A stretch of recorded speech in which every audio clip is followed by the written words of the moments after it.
Dive into the deep, cobalt blue of the unknown, where the most intense and mysterious stories are waiting to be told. Our cinematic visuals will take you to places you've never dreamed of. Subscribe today and explore the depths of our narrative world with us. Ma! The morning I found the papers was a Tuesday in early December, 3 days before my 68th birthday. My daughter-in-law, Renee, had left them on the kitchen counter under a coffee mug, as if she wanted me to find them, as if she planned it that way. The top sheet said Sunrise Gardens Assisted Living, studio availability, immediate move-in. My name was already written at the top in her handwriting. I looked at it for a long time. Then I folded it, put it in my apron pocket, and finished making breakfast. My name is Dorothy Ann Calloway. I'm 67 years old.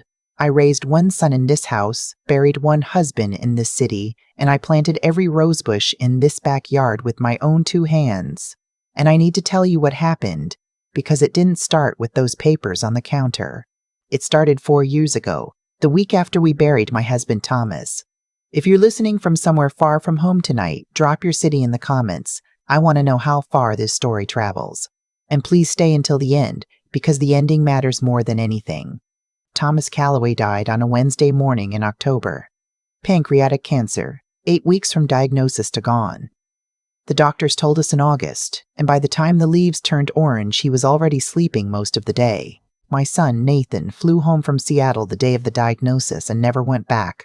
He took a remote position with his company, moved into his old bedroom, and for 8 weeks the 3 of us, Thomas, Nathan, and I, lived very quietly in this house while the world outside kept moving at its usual pace. Nathan was 36 then. He'd been divorced once, no children, working as a software project manager. He was a good son during those 8 weeks. He drove to every appointment. He learned to make his father's favorite chicken soup from my recipe. He sat by Thomas's bed in the evenings and read to him from Louis L'Amour westerns, which had been Thomas's great love since boyhood. When Thomas died, it was 6:14 in the morning, and Nathan was holding his hand on one side and I was holding it on the other, and the house was completely quiet. The grief after that was the kind that sits on your chest like a stone. I'd been married to Thomas for 41 years. I'd never lived alone. I didn't know how. Nathan stayed. He didn't ask, didn't make a formal announcement. He simply stayed. His boxes from Seattle arrived in November. His furniture went into the guest room. His car went in the second garage spot, and I was grateful. I was so genuinely, completely grateful that I didn't think to ask how long. That was my first mistake. He met Renee at a work conference in February, 11 months after Thomas died.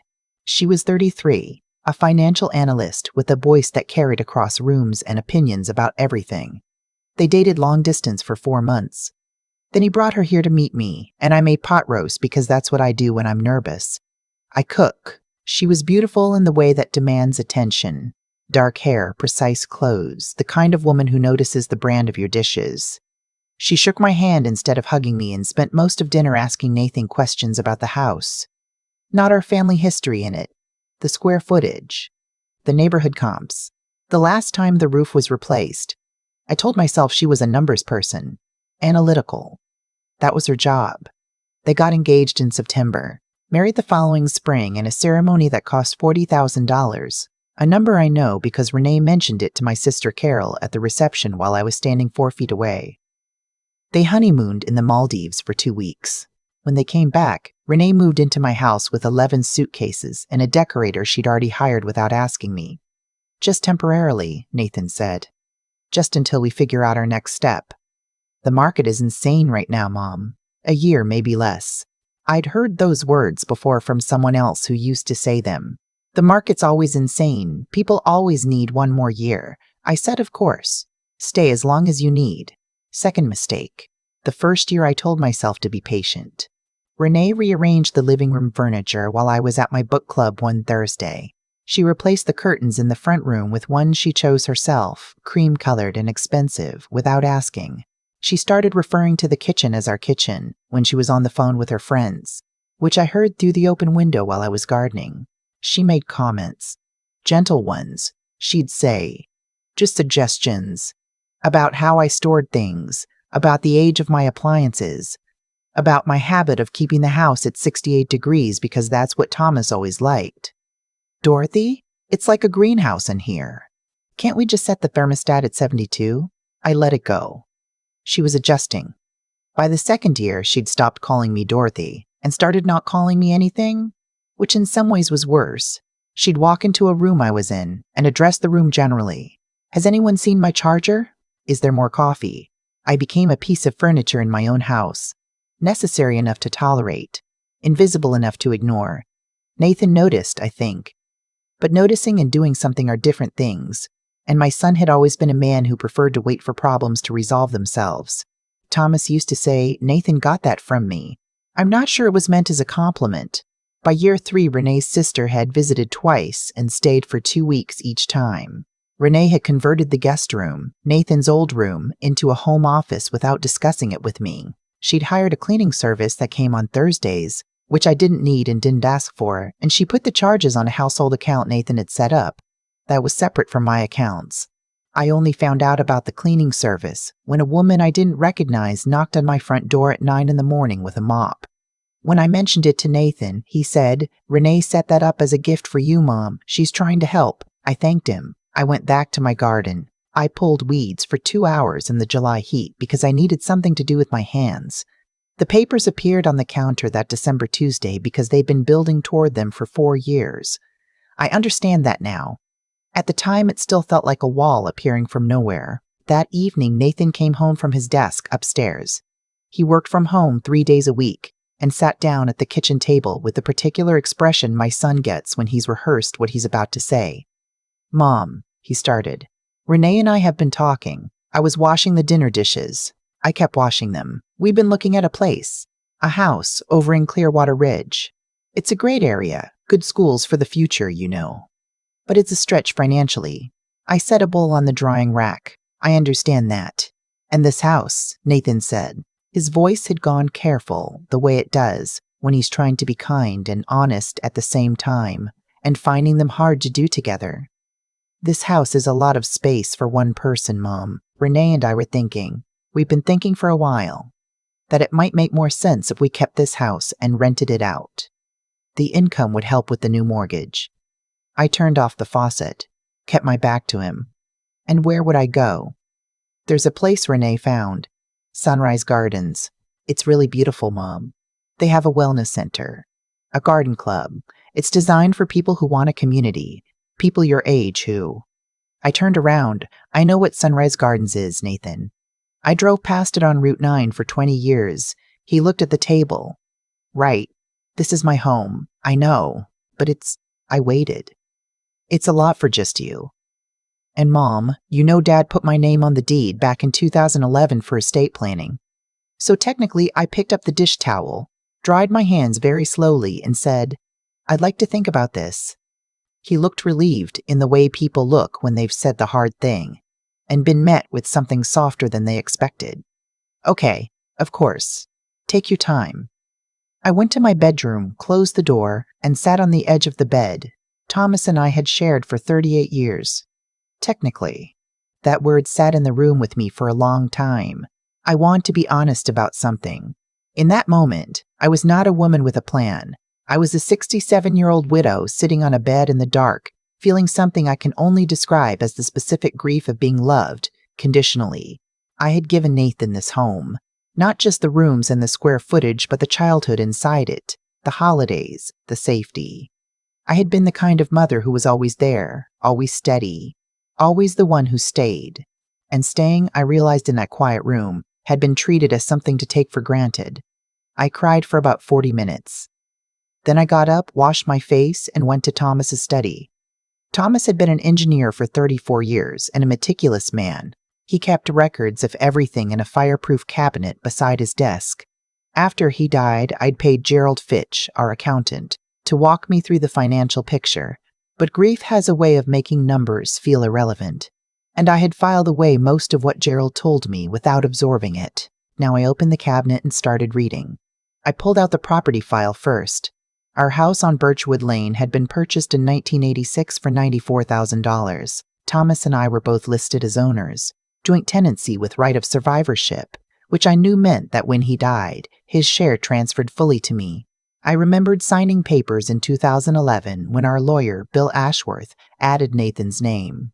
Thomas had explained it simply. It's so the house goes to him without probate costs when we're both gone, Dottie. I'd signed without reading closely. I read closely now. The amendment, page 4, contained language I'd never noticed. I had to read it twice to be certain I was understanding it correctly. Nathan Michael Calloway is added as contingent joint tenant for estate planning purposes only. This addition conveys no present possessory rights and does not entitle Nathan Michael Calloway to determine the use, rental, sale, or occupancy of the property during the lifetime of Dorothy Ann Calloway. During the lifetime of Dorothy Ann Calloway. I set the paper down on the desk and pressed both palms flat against the wood, and breathed. Renee had told Nathan he had rights he did not have. Either she hadn't read the deed carefully, or she had read it and chosen to present it differently. I didn't know yet which one was true. What I knew was that a woman who worked as a financial analyst and who had asked about neighborhood comps at her first dinner in this house was not someone who skimmed legal documents carelessly. I kept reading. The financial statements were in the back of the cabinet in a green folder labeled Accounts, Current. Gerald had sent me quarterly updates for 4 years that I'd filed here unopened. I opened them now. What I found was not what Renee imagined. Thomas had been careful with money, in the way that people who grew up without it tend to be. He'd worked for the same engineering firm for 3 decades. He drove his cars until they had 200,000 miles. He took 1 vacation a year, always somewhere we could drive to. He wore the same winter coat for 11 years. That every month, quietly, without drama, he invested. Index funds, municipal bonds, a life insurance policy he'd taken out in 1988 that paid out 8 months after he died. By the time I finished reading Gerald's most recent quarterly report, I had a number in my head that didn't match the woman Renee thought lived in this house. $2.8 million, plus the house, valued by the county at $580,000, plus Thomas's union pension, which paid me $2,240 a month as his survivor, plus Social Security. I sat in Thomas's chair and felt something shift in my chest. Not triumph. Not yet. Something quieter than that. The feeling of remembering who you are, because here is what Renee didn't know and what I'd never thought to say. Thomas and I had been partners in the exact sense of the word. Every Sunday morning for 40 years, we'd sat at this kitchen table with the week's expenses, the investment statements, the account balances, and we'd talk through every decision together. I had never worked outside this house. That was true, but I had run the inside of it with the efficiency of someone who understood that saved money and earned money are the same money. I'd kept us living on 60% of Thomas's salary every year, so the other 40% could be invested. I'd clipped coupons and grown tomatoes, and made Nathan's Halloween costumes and refinished the dining room furniture myself with a YouTube tutorial when Nathan was in college, and a refinishing service would have cost us $800. Every dollar we didn't spend was $1. Thomas invested with both our names on it. Renee called me a homemaker as though it were a synonym for dependent. It was the most expensive mistake she'd ever make. The next morning I called Bill Ashworth at 7:30. He'd been our family lawyer for 26 years, and he answered on the second ring. "Dorothy," he said, "I was wondering when you'd call. Carol reached out to me last week. My sister Carol, of course she had. Bill, I need to understand exactly what rights Nathan has to this house." He was quiet for only a moment. "I wrote that amendment myself in 2011, he said. "Nathan has no present rights to determine anything about that property while you are living." "What's happening?" I told him. "All of it. The papers on the counter, the conversation at the kitchen table, Renee's plan for rental income, Sunrise Gardens, the deed language she'd used to justify it." Bill's voice when I finished was the kind of flat and controlled that in a lawyer means anger. "This is textbook elder financial coercion, Dorothy. What Renee described to Nathan, that he holds equal ownership rights and can compel you to vacate, is simply false. Whether she believes it or whether she's manipulating him, the outcome is the same. She's attempting to leverage a legal document she either misread or misrepresented to take your home and profit from it. Can they force me out? Not even slightly. You are the sole beneficial owner of that property. Nathan's interest is future and contingent. He has no standing to rent it, sell it, or remove you from it without your written consent. If they try to collect rent on your house without your permission, that's civil theft. if they've been pressuring you about your legal rights to force a financial outcome in their favor. That rises to elder financial abuse, which in this state carries felony penalties. I want to handle this carefully, I said. Nathan is still my son. I understand. But Dorothy, and I say this as your friend as well as your lawyer, people who are willing to do what they've described don't usually stop when asked nicely. I think we need to sit down together and have a very formal conversation. I agree. I want one more day first. There's something I want to look into. Take 2 days. Come see me Friday morning. After I hung up, I went back to the financial cabinet. Something had been bothering me since the evening before, a detail I couldn't place. I'd been trying to remember exactly when Thomas had added Nathan to the deed. 2011. Nathan had been 30 years old. He'd been living in Seattle for 2 years. He hadn't brought anyone home for the holidays in over a year. I pulled out the deed amendment and found the witness signature line. Renee Michelle Park, September 9, 2011. I sat very still. Nathan and Renee had met, according to both of them, at a conference in February, 4 years after Thomas died. It was the story they told at their rehearsal dinner. The story Renee had laughed about when she told it. We met at the most boring conference in the history of finance, and he was the only interesting person in the room. But here was her signature, on a deed. In 2011, September 9th, 2011, 12 years before they allegedly fell in love, I opened my laptop and went to Nathan's old Facebook profile, the one he barely used since 2015. I scrolled back slowly, and there it was, a post from September 14, 2011. Team off-site this week. Good people. A photo. Nathan, younger, standing with a group at what looked like a hotel conference room. In the back row, barely visible, but unmistakably her, Renee. Same face. Younger. Hair down. They hadn't met at a conference 4 years ago. They had known each other for 12 years. She had been in the room when Thomas added Nathan's name to this deed. I didn't cry this time. I went back to the financial cabinet and I kept looking, because Bill had said people who've been planning something for a long time tend to leave tracks. I found them. Nathan's most recent bank statement, which I had every legal and moral right to look at since the account was one he'd opened using our home address and listed me as an emergency contact. Checking. $2,100. Savings, $800. Monthly credit card balances over the previous 6 months averaging $7,400. Restaurants, clothing, electronics, 2 international flights, a furniture store charge for $3,200. Nathan made good money. He'd been promoted twice in 30 years. He was not saving for a house. He couldn't be. Every dollar he brought in was going out under Renee's direction. And the only way their plan for Clearwater Ridge worked was if they were collecting $4,200 a month from a 1,400-square-foot house on Birchwood Lane while its owner lived in a studio at Sunrise Gardens. My sister Carol came on Thursday morning. I showed her everything laid out on Thomas's desk, the deed amendment, the financial statements, the bank records, the Facebook photo from 2011, the side-by-side timeline I'd written on a legal pad. Carol is 4 years older than me and has a very limited tolerance for people who take advantage of others. She sat through my presentation in silence and then said 3 words that were very Carol. That rotten girl. She was here when Thomas and Nathan signed that deed, I said. Carol stared at the signature. She's been watching this house for 12 years. It looks that way. And Nathan, does he know? I don't know. That's what I need to find out. Carol took both my hands across the desk. Dottie, what do you need from me? I need you to be my witness for everything that happens next. And I need you to cancel something. There's a moving company. Renee arranged them for Monday morning at 8 to take my things to Sunrise Gardens. With pleasure. What's the company? Reliable Transit, I said. Confirmation number RT 30847. I took a photo of the paperwork Renee had left on the counter. Consider it done. Carol wrote it down. She squeezed my hands. What else? I need you to trust that I know what I'm doing. Always have, she said. That's why I'm scared. Bill Ashworth's office was in a brick building downtown that had been there since 1952. The conference room had dark wood paneling and smelled like old books and good scents.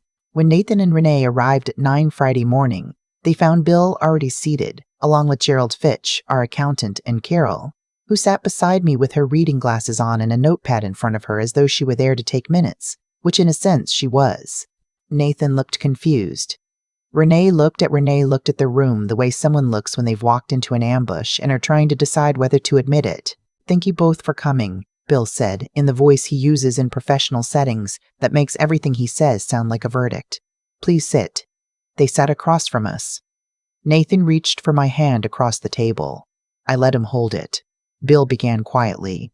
"Renee, on Tuesday of this week, you presented Nathan with a plan to have Dorothy vacate the family property at 14 Birchwood Lane so you could generate rental income to support a mortgage on a new home in Clearwater Ridge. You justify this plan by telling Nathan that his name on the deed gave him equal ownership rights. Is that a fair summary?" Renee's expression didn't change. We were having a family conversation about practical options. "Of course." Bill placed a copy of the deed amendment on the table. "Could you tell me what this clause means?" He pointed to the paragraph I'd found 3 nights ago. Renee read it. She was still for a moment. "Then, the language is ambiguous." "It isn't," Bill said. "I wrote it. Nathan Michael Calloway holds no present possessory rights to the property and cannot determine its use, rental, or sale during Dorothy's lifetime. Dorothy is the sole beneficial owner. Nathan's interest activates only upon her death.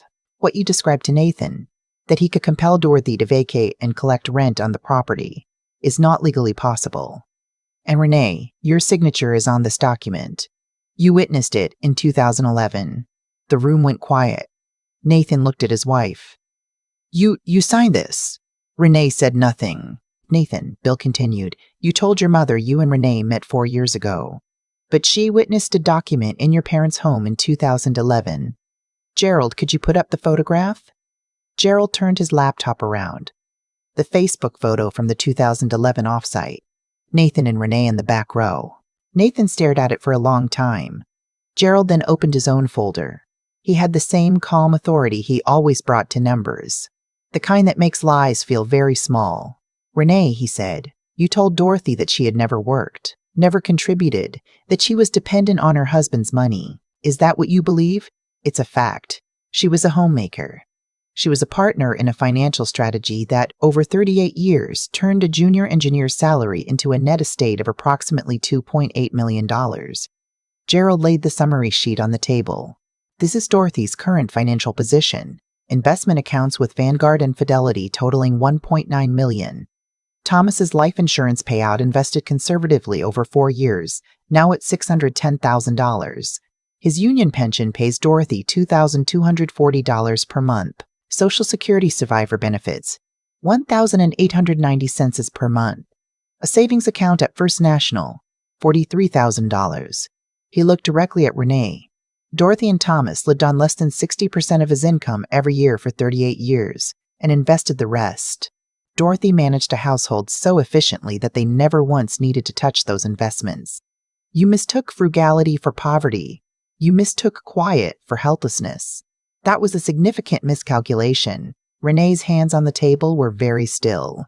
"Nathan," Gerald continued, "your October bank statement shows a checking balance of $2,100 and a savings balance of $800. Your average monthly credit card charges over the last 6 months are $7,400. You earn $134,000 per year, which means you are spending virtually everything you bring in and have been for at least 3 years. You cannot afford the Clearwater Ridge house on your income alone. The rental income from Dorothy's home is not supplementary to your plan. It is the plan." Nathan hadn't moved.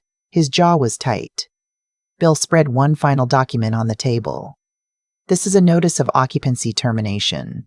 As the sole beneficial owner of 14 Birchwood Lane, Dorothy is formally requesting that Nathan and Renee vacate the property within 72 hours. That deadline is Monday at 9 a.m. If you are present after that time, Dorothy is within her rights to contact local law enforcement and have you removed for trespassing. You have no lease, no rental agreement, and no legal claim to remain." Renee stood. "This is a family matter, not a legal one." "You made it a legal one," Bill said, "when you attempted to use a legal document to defraud the property owner." "Sit down. We're not finished." She sat. "I want to be very clear about something," Bill said. "Dorothy has chosen not to file criminal charges at this time.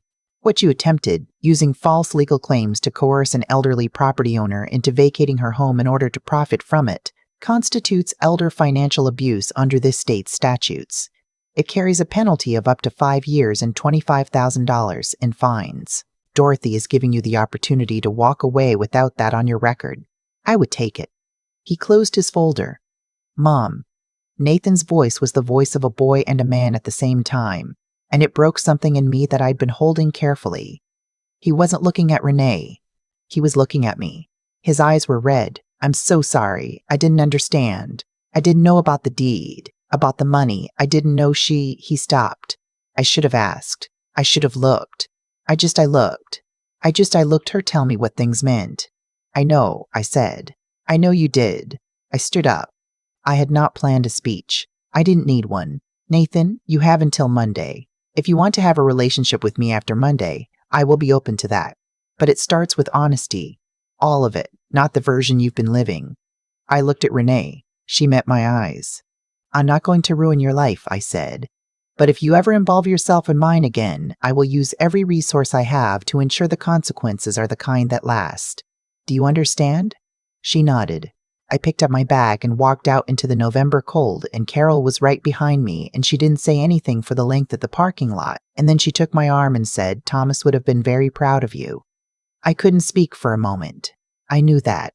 I'd felt him in that room. It's been 8 months.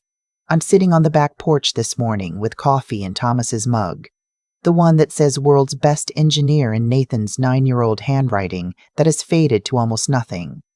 The roses I planted in April are starting to come back. I chose yellow ones this year, a variety called Sunlit Path, because I needed something that looked like what I was trying to feel. Renee and Nathan separated in January. I know because Nathan called to tell me himself, and that call, voluntary, honest, just his voice on the phone saying, Mom, I need to tell you what happened, was the first time in 4 years I'd felt like I had my son back. He's been seeing a therapist. He told me that too without me asking. He came by last month on a Saturday.